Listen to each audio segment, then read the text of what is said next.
विद्यार्थी मित्रांनो, स्वागत आहे तुमचं गणित शिकूया या यूट्यूब चॅनलमध्ये। विद्यार्थी मित्रांनो, आपण इयत्ता 10वी गणित भाग 1 यामधील प्रकरण 4 अर्थनियोजन यावर आधारित प्रश्न सराव संच 4.2 मधील उदाहरणे अभ्यासत आहोत। त्यातील 4 उदाहरणे आपण या आधीच्या व्हिडिओमध्ये अभ्यासलेली आहेत, तर आजच्या व्हिडिओत आता उरलेली उदाहरणे आपण अभ्यासणार आहोत।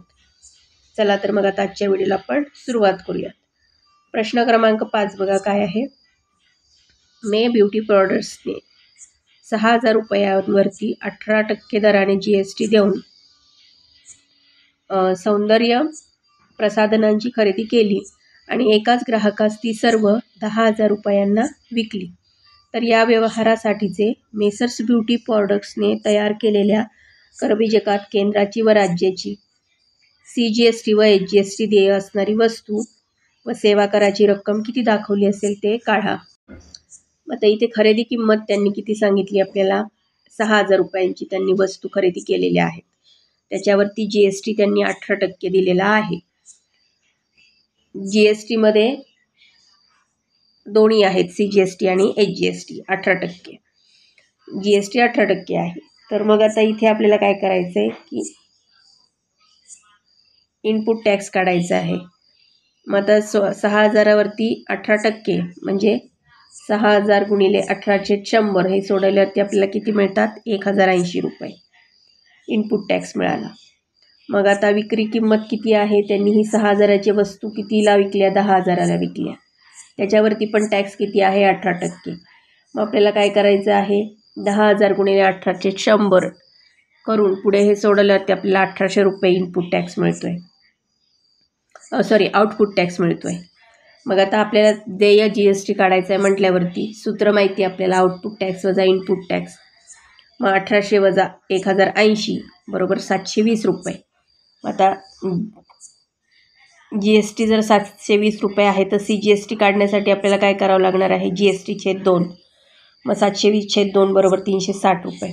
मग आता जेवढा CGST आहे तेवढा HGST असतो, म्हणून मग CGST बरोबर HGST। मग 360 रुपये प्रत्येकी CGST आणि HGST आपल्याला इथे मिळालेला आहे। अशाप्रमाणे त्यांनी ती वस्तू आणि सेवा कराची रक्कम त्यांच्या करविजकात दाखवली आहे। आता इथे पुढचा प्रश्न बघा 6 क्रमांकाचा। खाली दिलेल्या माहितीवरून दुकानदार ते ग्राहक म्हणजे B2C यासाठीचे करविजक टॅक्स इनव्हॉइस तयार करायला त्यांनी सांगितलेलं आहे।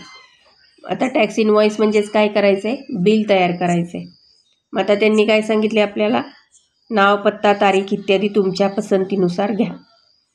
पुरवठादार, मग ते कसं लिहायचं आहे टॅक्स इनव्हॉइस, तर मेसर्स, मग त्याचं इथे नाव येणार, ह्या गाळ्याला जातात, त्याचा पत्ता इथे, राज्यातला कुठला आहे तो इथे, तारीख इथे पुढे, इनव्हॉइस क्रमांक, GST IN नंबर वगैरे इथे सगळे पुढे।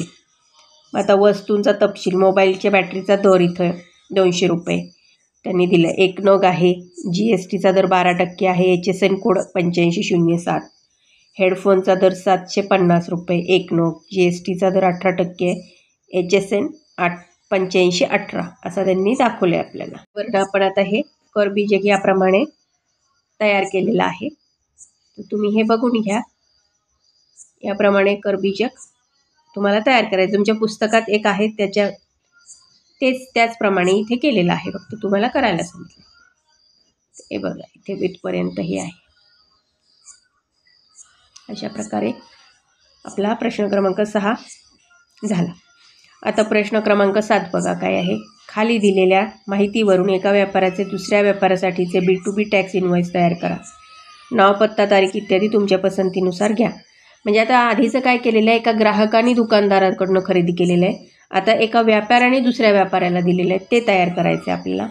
मग त्यांनी इथे जी माहिती पुरवलेली आहे प्रश्नामध्ये ती घ्यायची आहे आपल्याला सगळी, जसं आधीच्या प्रश्नात दाखवल्याप्रमाणे, आणि त्याचप्रमाणे आपल्याला ते करविजक तयार करायचं आहे। तर ते करविजक आता हे बघा याप्रमाणे इथे तयार केलेलं आहे।